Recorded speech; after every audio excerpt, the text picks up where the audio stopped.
Good morning, welcome back. Now, we started this channel 15 years ago to make bite-sized motorcycle related videos on simple servicing techniques to save you potentially that expensive trip to the dealer.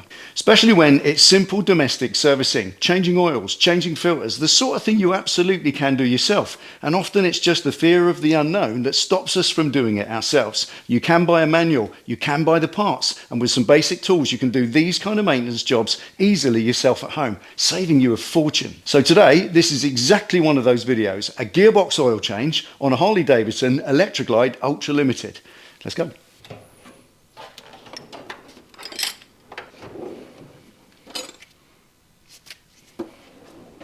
Right. Now the kit list for this job couldn't be simpler. You need a drain pan that holds at least a quart of oil, an Allen key, 3/8 AF, preferably with a ball end, and a stepped ring spanner or socket 5/8 AF. That's all you need. Right, the first job starts before you get the bike on the lift. Take the bike out for a ride, get it up and down the gearbox several times, warm everything up so it gives it a little bit better chance to run out of the drain plug when you take it out. Then once it's on the lift, crack the filler plug. That allows air into the gearbox while you're draining the oil out. It just prevents that vapor lock. Now to locate the gearbox filler plug on these Harley Davidson touring models, it's right next to the engine oil filler cap, right there on top of the gearbox, next to the start motor. It's that one right there. Now you've normally got a footboard in the way, you've got this heat shield in the way, so it's quite difficult to get a tool in there. Just take the ball end of your long Allen key, pop it in the slot, take your spanner, and just crack it loose. Like that.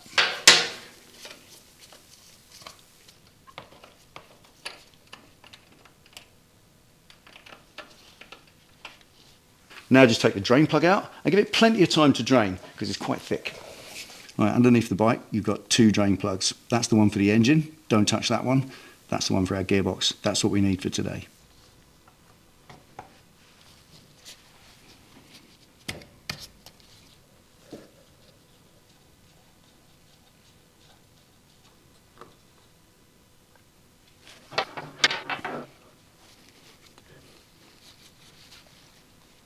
Now before you just wipe the drain plug and then reach for a new O-ring, take a few moments to have a good look at it. Give your drain plug some love. It's a great source of information about the health of your engine, in this case your gearbox. There's no filter in there, so any chips floating around are going to stick to the magnets. Have a good look at that and check the thread itself to see if it's healthy and in good order and nobody's cross-threaded it in the past. How did it come out? Was it stiff all the way out? Is there a problem with the thread? Take a good look at this sort of thing because it's the long-term health of your engine that's at stake, and your drain plug is a wonderful little telltale.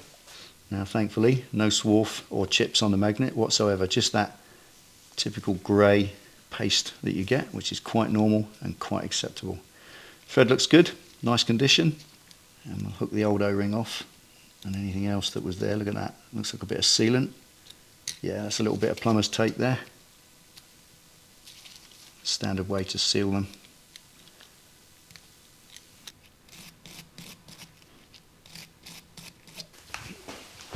Now always fit a new O-ring to your drain plug.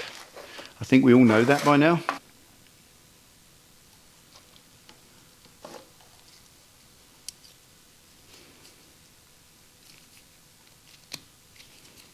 There, spotlessly clean, new O-ring, nice happy drain plug.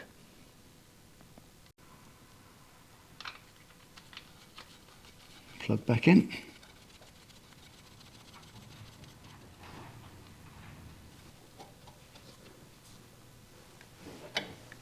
If you don't trust your wrist tight on a drain plug, then you can torque them up. And in the case of these, it's 14 to 21 foot-pounds. They give you a torque range. Go towards the lower half if you've put sealant on a thread, because it's effectively a wet thread, so 14 to 15 foot-pounds for that will be absolutely fine. There.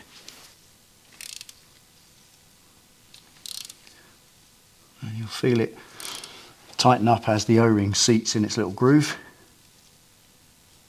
and it will go tight. Like that. There we are. Now there are lots of choices for different oils you can use in your gearbox, even things like Harley-Davidson Sin 3, which is a general purpose engine oil, but that's a little bit thin, and I think the general choice is to use a dedicated gear and transmission oil for your gearbox. It's a little bit thicker and keeps them a little bit quieter in operation.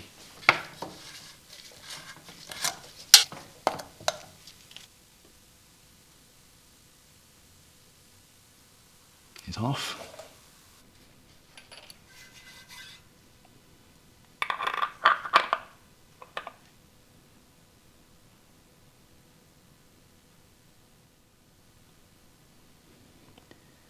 So 2 lots of 14.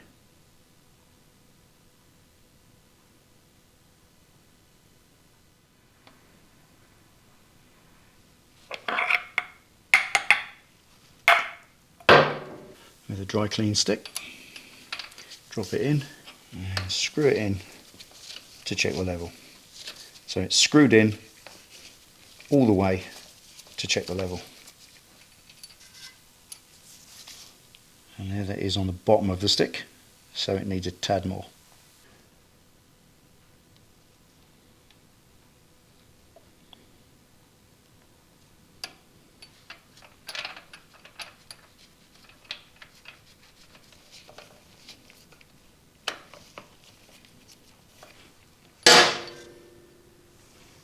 There, perfect oil level, right up to the full mark.